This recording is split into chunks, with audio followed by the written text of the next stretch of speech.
going on, everybody? Manny Reads Comics here again with another book for my pull. This one is Nightwing, and today I have Francisco here at the.boyblunder to help me recap and review it. How's it going, man? Hey man, it's going pretty good, pretty good. Just still reading Nightwing and enjoying it.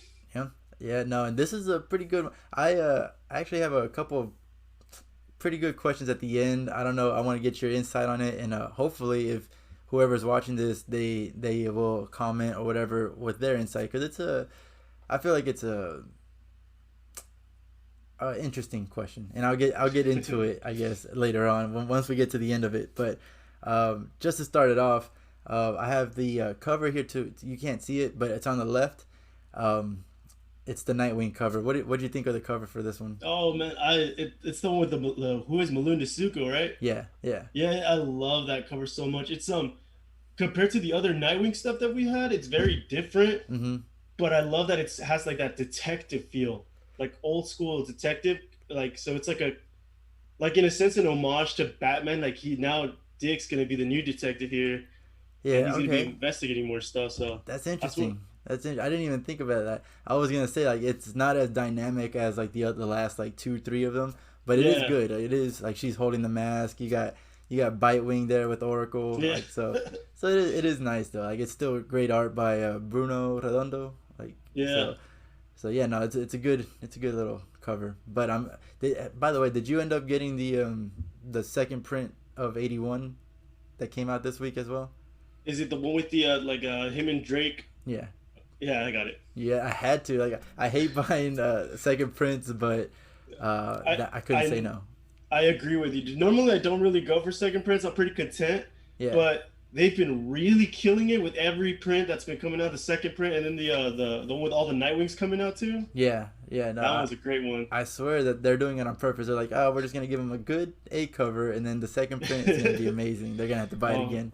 It's a good plan, honestly. did you But already see the Bitewing cover for 78 third print? yes, yeah, it's just like him walking the dog and stuff. Yeah, that was Yeah. good. I liked it. But man, all right. So going straight into the book, you begin right where we left off. In the last book, the last thing we saw was Dick was like tied up, and Melinda, she took off his mask and reveals basically that she knows who Dick Grayson is. Now she knows that he's Nightwing, and guess what? I'm your half sister, and it's like that's how it ended last one. Yeah.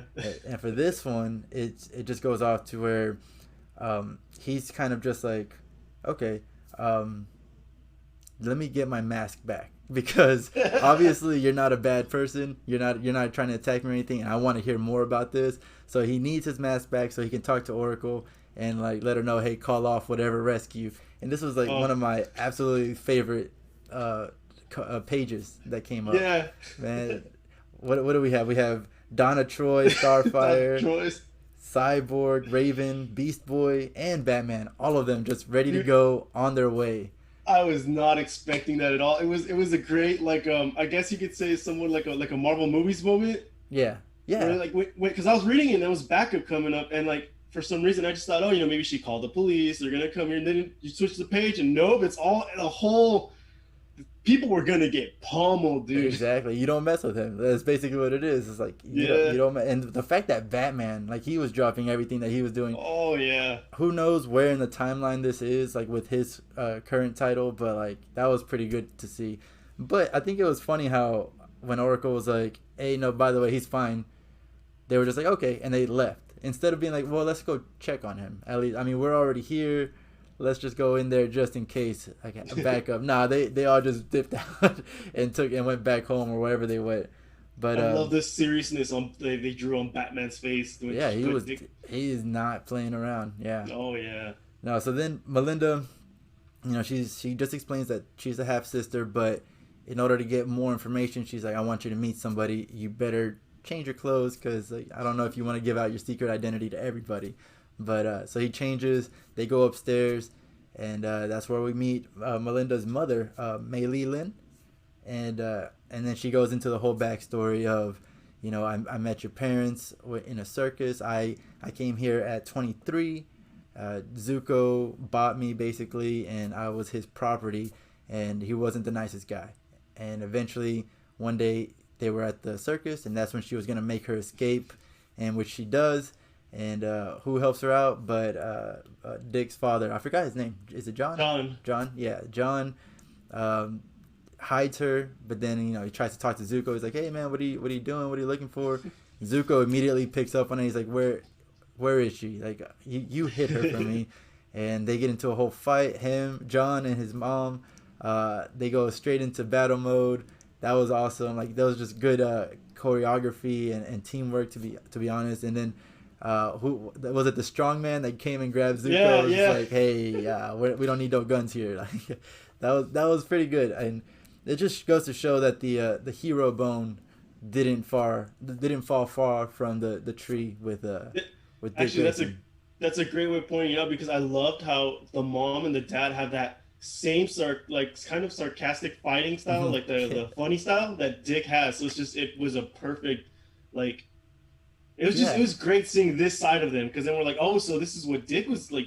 He's just naturally developing these traits that his parents had, and it's just even more of a fun situation. Absolutely. Like yeah, I didn't even catch that the fact that like, they had the same sense of humor, like Yeah. making jokes, and like you're in the middle of a fight. This guy has a gun. This is a serious fight, and they're just making jokes, like Oh, and don't forget your prize. yeah, exactly. And that comes back to bite him. Yeah. So Oh yeah. when the ringmaster basically comes around and says, "Sir, there's nothing more for us to do here. You need to leave."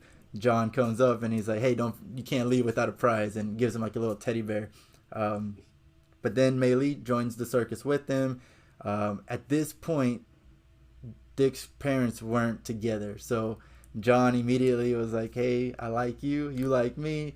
Let's get together." And apparently, she got pregnant. But at the same time that she got pregnant with John, Zuko came back, found her in Star City, and he was able to kidnap her and return. And she went back to him, and he left that teddy bear on the bed for John to find, and like it's just kind of a slap in the face. Yeah. But he did actually like slap him in the back of the head with the gun, right? Pistol whip him. Yeah, he pistol whipped him, and basically, after years of being with him, whatever abuse that she went through, Melinda grew up as a teenager. They escaped, and this time Zuko didn't even try to stop him. It was just like whatever, leave. So she went to the circus, and she's probably thinking like, oh, I'm gonna meet John again, and it's gonna be so nice, and he's gonna meet his daughter. We may end up getting back together, but she gets surprised when she sees Dick Grayson, and they're training, and they're doing the whole acrobatic things, and it's now the flying Graysons with the kid, right?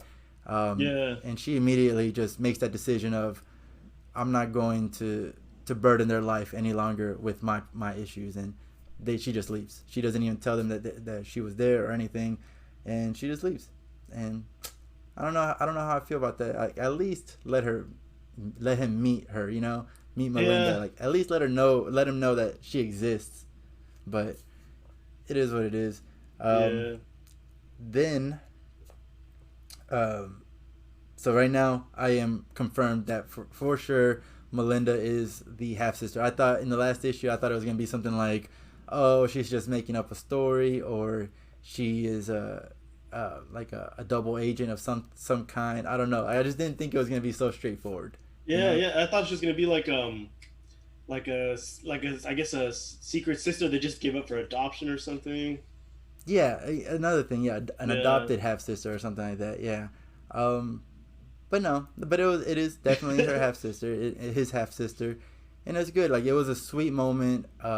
Mei Li like looks at Dick and was like, "You look just like your father," and then she can see kind of Mary in there, his mom, Yeah. and it was just a very sweet moment. And he leaves, or he's about to leave, but then you see like some helicopters showing up, some like SWAT light looking stuff come around, and Blockbuster shows up. Oh snap! And, Yeah. and that's it. That's the whole issue. It felt so short. I felt like nothing happened. Like it was just a backstory, yeah. But Yeah.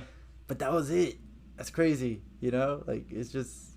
Oh, dude. Honestly, I think from all the run from '78 to now, Mhm. I think personally, this is one of the best woven stories that Tom Taylor has brought out yet.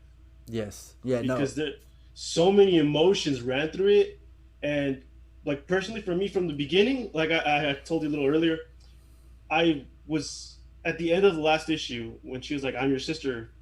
My mind was quickly like, "No, no, like this is gonna go wrong. This is not gonna Uh, go good." yeah, But Tom Taylor's been doing a great job, so he left me with so much hope, and I'm like, it's gonna go good.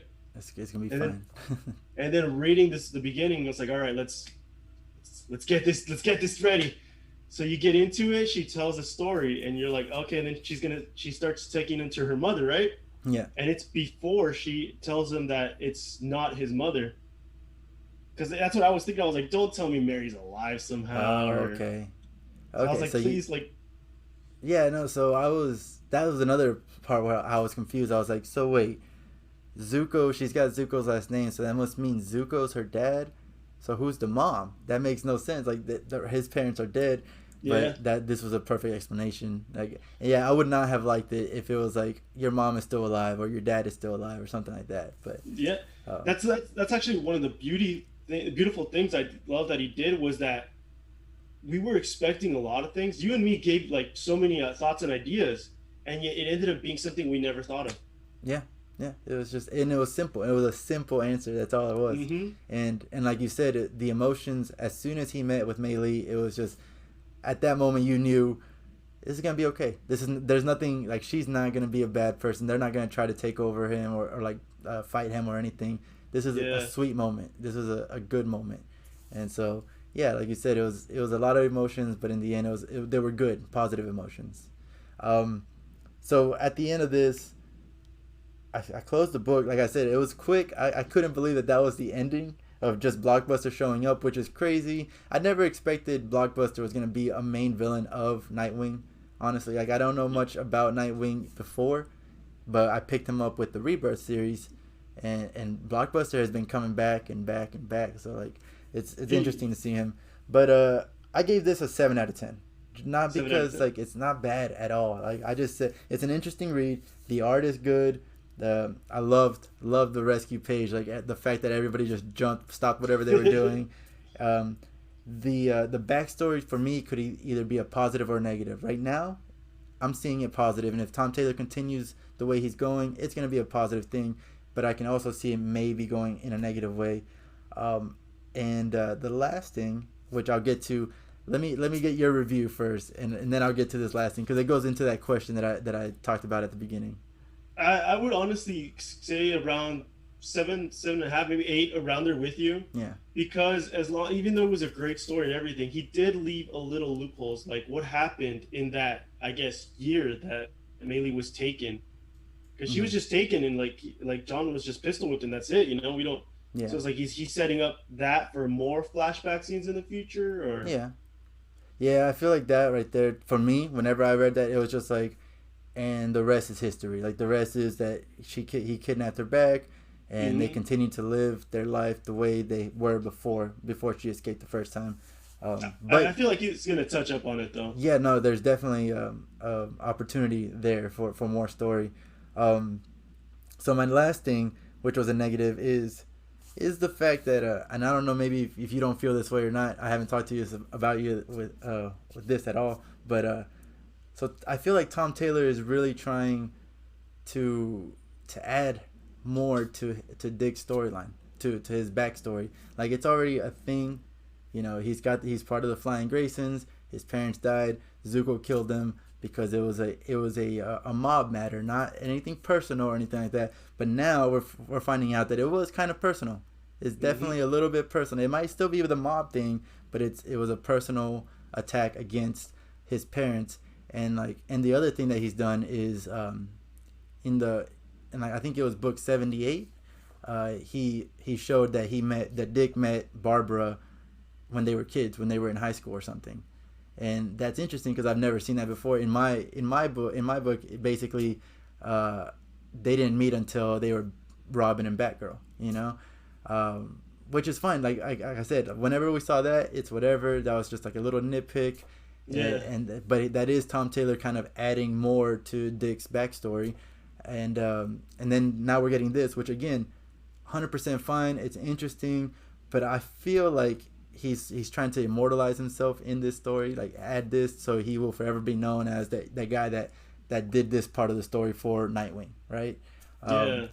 And as of right now, like I said, as of right now, it could go either way. Positive if it's done correctly. Negative, it's like, oh man, Tom was just trying to add some stuff for the sake of adding it, even though he already has a pretty fleshed out backstory. You didn't need to add that stuff. So right now, I'm up in the air, like if it's positive or negative. I completely agree with you, and I think that's perfect. And aside from me like feeling like, oh, anything can happen, but it's leaving that, like, I guess you could say, that taste in our mouths. Mm-hmm. Because after last issue, that's how it was. I was like, it could go bad, it could go good, and now he's doing it again, another cliffhanger, and I was like, yeah. I liked it, I enjoyed it, but still, it could still go bad and it could still go good. It's just balancing. And just... I'm not gonna. If he manages to keep this up and going on and still keeps like fleshing it out phenomenally, it's gonna be just perfect. Okay, good. So I'm glad I'm not alone here, because I did talk to a couple of friends about it too, and they were fine with it. Basically, with them, anything Tom Taylor does is okay, right? Like it's fine. And it's true. Like if you looked at his like Deceased, did you read Deceased? Yeah. If you, I don't want to like go into a whole new thing, but like I loved the way he aged up Damian and John. Like. Damian became Batman, and he was the perfect Batman in my book, and John was the perfect Superman. He's not Clark Kent, he's John Kent, and he did his job.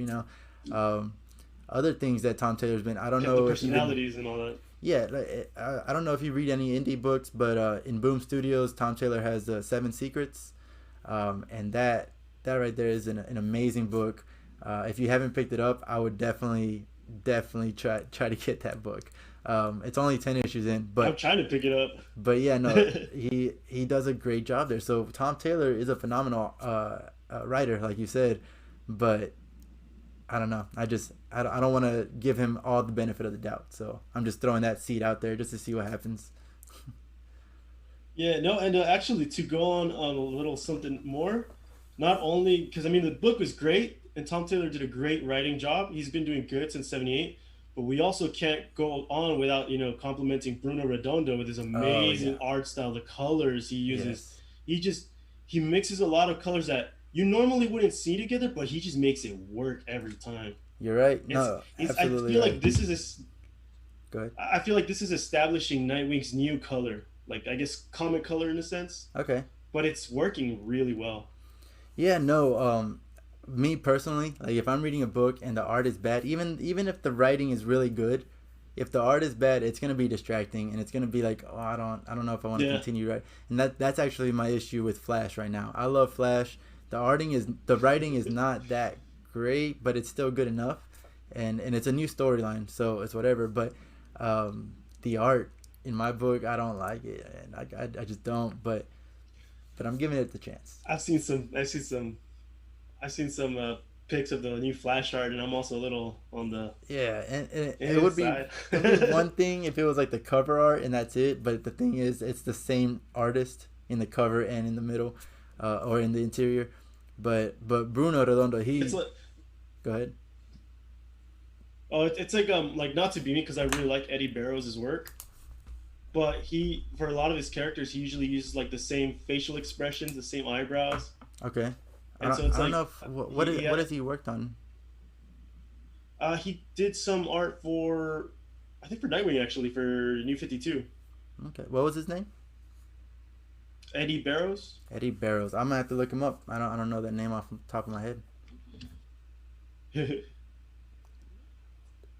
No, so basically, I think you're right. With Bruno Redondo, like he is a great artist. He's been doing the halftone, which is like the little dots in the comic book stuff. He does that, and I really love to see that. Every time I see it, it's amazing. And he's been doing it, and Jorge Jimenez has been doing it in the Batman book too. Oh yeah. So it's kind of complementing each other. Man, yeah, I'm glad you brought up the art because that's a good point. Great point. That's a great comparison you just did right there, dude. That is honestly like. I never thought of it. I mean, I knew about it, but I never actually put it side by side like you just did right now. I mean, I just like I said, I really love the halftone. Like that ever since like that's like the comic book aesthetic in my eyes. But so when I as soon as I saw it, I was like, oh man, that's so cool. And, oh wait, Jorge's doing it too. That's awesome. And I've been seeing it in a couple of different books. I think DC in general has a kind of like put it in the background, like just so even subconsciously you could see it, you know. Yeah. But yeah, no, that's it. That's Nightwing 82. Is there anything else you wanted to bring up about it? Just looking forward to the rest. See Yeah, how it's gonna go. right. Oh yeah, then Heartless, he's got to come out sooner or later again. I was talking to a friend about that, and he was saying like, hopefully, Tom Taylor stays within his bounds here. Like, so now he has this backstory with the half sister. He still has Heartless back there. We don't know what's going on, and now Blockbuster's coming, which Blockbuster does tie in with his sister, but it's like that's three different things, and hopefully he doesn't try to like add something else to it. Oh, you know what? He does have something else. He's got Alfred's money. What's he gonna do with that money? How's he gonna make Bloodhaven better? You know. So yeah. And he's also trying to reestablish the Dick and Barbara connection again. But is he? Because I've been reading Teen Titans Academy, and he's over there with Starfire too. Like, he needs to calm it down. Yeah, that's what I'm like. What's going on here? Like, because isn't Teen Titans another writer? Yeah. It's not Tom Taylor. And then I'm not sure. Like personally, I don't know if they're in the same timeline either. So I'm like, well, they are. Because like even I think it was in Teen Titans Academy that Starfire like said something about Dick being in Bloodhaven with Oracle, or was it Oracle that said something about Starfire? I can't remember off the top of my head, but I mean they know each other for the same because of him. So yeah, he needs to watch it. Oh yeah, definitely. He needs to calm down. Before I let you go, then in reference to that, what are you, Starfire and Nightwing, or Nightwing and Batgirl? Dude, I've always been Nightwing and Batgirl. All right, yeah, same. Honestly, same. I mean more people wanting him and Starfire to get together, but I'm all about the Bat family, and I think that they should definitely be together. But it's gonna be an issue. They already technically got temporarily married, right? I mean, that was a different universe, honestly. Like, that was a whole completely. That was at the end of Death Metal, right? That was a great scene though. That was unexpected. Yeah. It really was, because it's just, you know what? I feel like they added it just for the moments like this. Like, no. Yeah. You know what? My boy's already married. He can't be with Starfire. Nah, that's a good point. I wonder if they'll ever revisit that, or if they'll even talk about it. Honestly, yeah. Well, other than that, I appreciate you for coming on, man. Truly appreciate it. Check this guy out on Instagram, at the.boyblunder. And you said you manage a shop. Yeah, I'm a store manager at MetaHumans Comics, or I think the Instagram is MetaHumans Comics. Okay. We hold auctions on Instagram every Sunday, and we also get exclusive comics. We have our exclusive cover for Masters of the Universe. That one just came out by David Nakayama. Okay. And then we also have another David Nakayama one, Nonstop Spider-Man. Oh, really? He made one? All right. I've been reading that too, and that's a pretty good book. So I might have to look that up. Yeah, for sure. But yeah, thank you everybody for watching. Again, also make sure to follow if you haven't, subscribe here. And if you can't watch a video, this is also on podcast. So check them out. Thank you for watching, and thank you for listening. See you later. Later.